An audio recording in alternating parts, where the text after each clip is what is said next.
Hello everyone, good morning. आशा करता हूँ आप लोग अच्छे होंगे, आपकी तैयारी बढ़िया चल रही होगी। मेरा नाम दिवस द्विवेदी है और मैं घटना सूत्र की इस पहल में आप सभी का स्वागत करता हूँ, जहाँ पर हम करंट अफेयर्स के बाद चर्चा करते हैं एमसीक्यूज की। 5 एमसीक्यूज को सॉल्व करते हैं यहाँ पर, जो करंट अफेयर आधारित होते हैं। इसके अलावा हम आंसर राइटिंग भी करते हैं 2 मुख्य परीक्षा संबंधी प्रश्नों की। तो आज कौन-कौन से न्यूज़ आर्टिकल आज कवर किए गए हैं, उसके बारे में हम देखेंगे। पहला जो आर्टिकल है बात करेगा, पहला जो क्वेश्चन बात करेगा, स्वर्ण मंदिर हरमिंदर साहिब की वास्तुशिल्प ऐतिहासिक महत्व के संदर्भ में। करंट अफेयर में चर्चा में था। तो पहला प्रश्न ऑप्शन बात करें, मंदिर एक ऊंचे तख्त पर बना है, उसकी सर्वोच्च आध्यात्मिक महत्ता को दर्शाता है। दूसरा, इसका केवल एक पूर्वी प्रवेश द्वार है जो आध्यात्मिक ज्ञान के उदय का प्रतीक है। तीसरा, बाबा बूढ़ा जी को स्वर्ण मंदिर का पहला ग्रंथी या शास्त्र पाठक नियुक्त किया गया था। चौथा, 18वीं सदी में मुगल अफगान शासकों द्वारा मंदिर पर कई हमले हुए। इस संबंध में यहाँ पे प्रश्न बात कर रहे हैं, इसमें कौन सा ऑप्शन सही होगा, कौन सा ऑप्शन यहाँ पे आपको बताना है। अब अगर हम नए इनके ऑप्शन पर नजर डालें, तो आप पाएंगे कि यहाँ पे सही कथन का चुनाव करना है। कौन सही कथन है? ठीक है, तो या तो केवल एक सही है, केवल दो सही है, केवल तीन सही है, या उपरोक्त सभी यहाँ पर सही है। इन चारों ऑप्शन में आपको बताना है। तो अगर हम बात करें तो इसका जो ऑप्शन है कौन सही होगा, इसका ऑप्शन हो केवल दो, दो सही यहाँ पर। कौन कौन सही है उसके बारे में देखेंगे, तो चौथा ऑप्शन आपका सही है यहाँ पर कि 18वीं सदी मुगल अफगान शासकों द्वारा मंदिर पर कई आक्रमण हमले हुए थे। दूसरा, यहाँ पर तीसरा ऑप्शन भी यहाँ पे सही है, बाबा बूढ़ा जी को स्वर्ण मंदिर का पहला ग्रंथी नियुक्त किया गया था। अगर हम बात करें, उन्हें वास्तव में गुरु अर्जन देव जी की पहली ग्रंथी नियुक्त किया गया था। अगर हम बात करें यहाँ पर सिख धर्म की, गुरु नानक देव, गुरु अंगद, गुरु रामदास, गुरु अमरदास, हर गोविंद, हर राय, हर किशन, गुरु तेग बहादुर, गुरु गोविंद सिंह। तो इस तरह से 10 गुरु होते हैं, है ना। और जो पहले स्टेटमेंट यहाँ पर इसलिए यहाँ पे गलत है कि स्वर्ण मंदिर जानबूझकर आसपास के क्षेत्रों में निजी स्तर पर बनाया गया था, जो विनम्रता का प्रतीक है, पारंपरिक मंदिरों के विपरीत जो ऊंची चबूतरों पर होते। तो ये इंपॉर्टेंट है यहाँ पे। इसको यहाँ पे आप गलत स्टेटमेंट यहाँ पे जो उल्टा बताया गया है। दूसरा स्टेटमेंट ये भी गलत है कि स्वर्ण मंदिर में चारों दिशाओं में 4 प्रवेश द्वार हैं, जो सार्वभौमिक स्वीकारता कि हर एक व्यक्ति, हर एक धर्म, हर एक जाति का व्यक्ति यहाँ पे आ सकता है, उसके संबंध में बताते हैं। अगला आंसर बात कर रहा है, लेवोटोबी लाकी के संबंध में निम्नलिखित कथनों पर विचार कीजिए। यह इंडोनेशिया के सुमात्रा द्वीप में स्थित एक सुप्त ज्वालामुखी है। दूसरा, यह ज्वालामुखी एक युगल ज्वालामुखी प्रणाली का हिस्सा जो पति पत्नी के रूप में दर्शाया गया है। तीसरा, इसमें विस्फोट मुख्यतः धीमे लावा प्रवाह न्यूनतम राख उत्पाद के साथ होता है। तो यहाँ पे इसके बारे में आपको बताना है। अब इसका दो ऑप्शन यहाँ पे सही होगा, दो और तीन। पहले यहाँ पे गलत होगा, पहले इसलिए गलत होगा कि जो सुमात्रा आइलैंड में, बल्कि फ्लोरेस आइलैंड इंडोनेशिया में है। कौन से आइलैंड में है? ये फ्लोरेस आइलैंड में, लेवोटोबी फ्लोरेस आइलैंड में। ठीक है, तो ये यहाँ पे सुमात्रा में नहीं है। ठीक है, दूसरा स्टेटमेंट नहीं, आपको आपको एकदम सही है जो हमने यहाँ पर देखा। तीसरा स्टेटमेंट भी यहाँ पे सही, इसके विस्फोट में धीमे लावा न्यूनतम राख का उत्पादन हो। ओके, अगले प्रश्न की तरफ बात करेंगे तो केवल दो इसका सही हो जाएगा। यहाँ पे आपको पता होना चाहिए केवल दो। हार्ट लैम्प नामक लघु कथाओं के संग्रह में लेखक कौन है जिसे अंतरराष्ट्रीय बुकर पुरस्कार 2025 से सम्मानित किया गया है? तो इसके संबंध में आपको बताना है कौन सही है। तो इसका सही आंसर बनु मुश्ताक जी हार्ट लैम्प के लघु कथाओं के संग्रह के लेखक हैं और उन्हें बुकर पुरस्कार से सम्मानित किया गया है। अगर हम बात करें हार्ट लैम्प के बारे में, तो यह कन्नड़ भाषा में लिखी गई है। किस भाषा में लिखी गई है? कन्नड़ भाषा में लिखी गई पुस्तक है। इस पुस्तक को 2025 में अंतर्राष्ट्रीय बुकर पुरस्कार यहाँ पे मिला है। अंग्रेजी अनुवाद इसका दीपा बस्ती ने किया है। दीपा बस्ती ने इसका अंग्रेजी अनुवाद किया। पहले भी ये क्वेश्चन आ चुका है, हमने इस पे चर्चा ऑलरेडी कर रखी है। फिर चौथा प्रश्न बात करेगा उल्लास के बारे में। उज्ज्वला लक्ष्य लिखित साक्षरता योजना, इसके तहत निर्धारित मानकों के अनुसार किसी राज्य को पूर्णतः साक्षर कब कब घोषित किया गया है?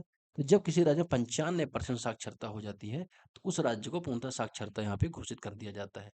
आखिरी प्रश्न आज का बात करेगा एशियाई शेर के बारे में। अब एशियाई शेर केवल गुजरात की गिर राष्ट्रीय उद्यान में पाए जाते हैं। देखिए, केवल गिर में ये तो नहीं है, पनिया अन्य जो सेंचुरी वहां पे ही पाए जाते हैं। तो हमने ऑलरेडी इसके बारे में देख रखा था, तो बहुत ही आसान है, इससे आप आसानी से एलिमिनेट कर सकते हैं। तो सभी चारों तो यहाँ पे होंगे नहीं। दूसरा बात करें, उनके एक प्रमुख विशेषताओं में एक विशिष्ट पेट का मोड़ शामिल होता है जो अफ्रीकी शेरों की तुलना में अधिक स्पष्ट होता है। ये एकदम बात सही है। शारीरिक जो बनावट होती है, इसके अलावा जो धारियां होती हैं, इससे शेरों की पहचान की जाती है। तो इस संबंध में ये स्टेटमेंट सही है। साथ ही वे बड़े जटिल समूहों में रहते हैं, ठीक वैसे ही जैसे अफ्रीकी शेर रहते हैं। यह भी स्टेटमेंट यहाँ पे सही है। चौथा, 16वें एशियाई शेर जनगणना केवल सीधे बीट सत्यापन के माध्यम से की गई थी। चौथा स्टेटमेंट भी यहाँ पे सही, तो केवल 3 स्टेटमेंट इसके यहाँ पे सही होगा। अगला प्रश्न बात करें भारत में स्वतंत्र जैव सुरक्षा प्राधिकरण की बढ़ती मांग को लेकर। मूल्यांकन करें, ऐसा संस्थान मौजूदा नियामक ढांचे विशेषकर जेनेटिक इंजीनियरिंग अप्रेजल कमेटी के संबंध में कैसे सुधार कर सकता है। ठीक है, तो यहाँ पर आपको बात करनी है, तो सबसे पहले आपको बताना है, सबसे पहले आपको क्या बताएं कि आखिर इसकी डिमांड क्यों हो रही है, जैव सुरक्षा प्राधिकरण की मांग क्यों यहाँ पे हो रही है, तो इसके संबंध में आप बताएंगे। तो बायोटेक्नोलॉजी के यूज के द्वारा जो जीएमओस बनाए जा रहे हैं, जेनेटिकली मॉडिफाइड ऑर्गेनिज्म बनाए जा रहे हैं, सिंथेटिक बायोलॉजी का यूज हो रहा है, जीनोम एडिटिंग का यूज हो रहा है, उसकी वजह से जो जैव सुरक्षा है, पर्यावरण एकता है, पर्यावरण अखंडता है, नैतिक चिंताएं यहाँ पर सामने निकल के सामने आ रही है, जिससे यहाँ पर बात हो रही है कि कहीं ना कहीं बेहतर प्राधिकरण की आवश्यकता यहाँ पर दिखाई दे रही है। फिर आप मुख्य भाग में आएंगे, तो मुख्य भाग में आप बताएं कि इसकी मांग के क्या कारण है, थोड़ा सा बिंदुवार इसके बारे में आप बताएं, कारक बताएं। बताएंगे जो अभी जो नियामकीय ढांचे हैं काफी विभाजित हैं, अलग अलग पार्ट अलग अलग काम कर रहे हैं, अलग अलग सेक्शन को डील कर रहे हैं। जैसे ministry of agriculture and family welfare, विभिन्न मंत्रालय हैं, इन्वायरमेंट फॉरेस्ट डीबीटी है, अब अलग अलग ही काम कर रहे हैं, इनके ओवरलैप की भी संभावना यहाँ पे हो जाती है। ये समस्या यहाँ पे देखने को मिल रही है। इस वजह से क्या होता है, जवाबदेही भी कमजोर हो जाती है, वो उसके ऊपर टाल देते हैं, वो उसके ऊपर टाल देते हैं, ये समस्या देखने को मिल रही है। फिर दूसरा, नए जैव जोखिम में नवाचार, जैव जोखिम में नवाचार, CRISPR gene type synthetic biology, जीवित जीएमओ जैसी नई तकनीक कारण ऐसे जोखिम उत्पन्न हो जाते हैं जिससे वर्तमान कानून पर्याप्त रूप से समाधान नहीं कर पाते हैं। तो ये समस्या देखने को मिल रही है। इस सार्वजनिक विश्वास व पारदर्शिता की कमी भी देखने को मिल रही है। चौथा, अंतरराष्ट्रीय बाध्यताएं बढ़ती जा रही है, लेकिन उस हिसाब से हम हमारा जो मैनेजमेंट, हमारा प्रबंधन है, नहीं हो पा रहा है। तो ये एक समस्या, यहाँ पे 4 समस्या, पारदर्शिता है, फिर नियमितीकरण देखें, जवाबदेही किस स्तर पर देखें, जोखिम नवाचार के संबंध में देखें, ये सारी समस्या यहाँ पर देखने को मिल रही है। इसके अलावा इनका जो परीक्षण है लगातार बढ़ता, नई नई जीएम फसल का परीक्षण लगातार बढ़ता जा रहा है, नई नई चीजें हो रही, नई नई जेनेटिकली इंजीनियरिंग के माध्यम से अलग अलग, चाहे ड्रग डिलीवरी हो, चाहे अन्य चीजें हों, जिनमें कार्य लगातार हो जा रहे हैं, इसलिए यहाँ पर इसकी आवश्यकता यहाँ पर दिखाई दे रही है। अब इसके प्रभाव क्या होंगे, अगर ऐसा संगठन बन जाए तो उसको कैसे सुधार सकता है, तो इसको लेके प्रभाव यहाँ पे आप बताएंगे।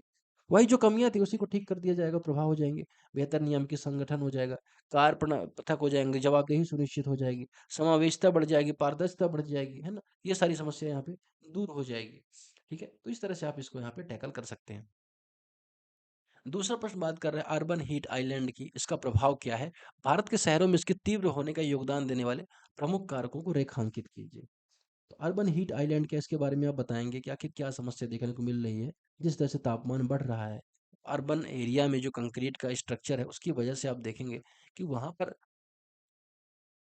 लॉन्ग वेवलेंथ तो आ जाती हैं, लेकिन शॉर्ट वेवलेंथ वहाँ पे जा नहीं पाती, अर्थात जो वहाँ पे विकिरण होता है, विकिरण जो प्रोसेस होती है, अर्थी विकिरण, वो यहाँ पे प्रॉपर काम नहीं कर पाती है। अगर हम देखें, प्रकाश किरणें आती हैं लेकिन वापस नहीं जा पाती और ट्रैप हो जाती है एक एरिया में, इस वजह से कहीं ना कहीं हीट चैम्बर के रूप में बन जाते हैं। इसमें सार्वजनिक स्वास्थ्य, ऊर्जा खपत इत्यादि खतरे इससे दिखाई देते हैं। मुख्य भाग में आप बताएंगे इसकी कि इसके जो प्राकृतिक चुनौतियां भी दिखाई दे रही हैं, मानवीय चुनौतियाँ भी दिखाई दे रही हैं। मानवीय चुनौतियाँ, श्रम बल में प्रभाव पड़ता है, आपको पता है कि पीएलएफएस का डाटा है कि लगभग 4 घंटे जो कार्य क्षमता है मजदूरों की कम हो जाती है, इतने ज़्यादा टेम्परेचर से। फिर इसके अलावा आप देखेंगे कि मजदूर के संबंध में या अन्य संबंध में राहत दिखाई नहीं देती बड़े-बड़े शहरों में। फिर हरित क्षेत्रों की कमी दिखाई देती है शहरों में, आपको पता है, ग्रीन एरियाज़ की। पॉपुलेशन डेंसिटी, जनसंख्या घनत्व ज़्यादा है, जनघनत्व ज़्यादा दिखाई देता है। जल निकायों की कमी है, जल निकायों की कमी दिखाई दे रही है। तो ये सारी समस्याएँ, प्रदूषण, स्मॉग, ये सारी समस्याएँ यहाँ पे दिखाई दे रही हैं।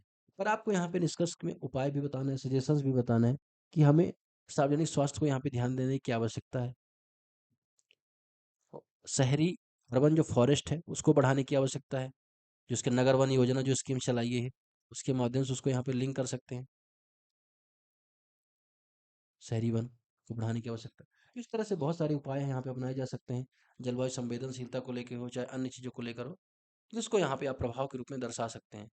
तो फिलहाल आज की चर्चा में इतना ही है। तब तक के लिए बहुत बहुत धन्यवाद आपका। आपका दिन शुभ हो।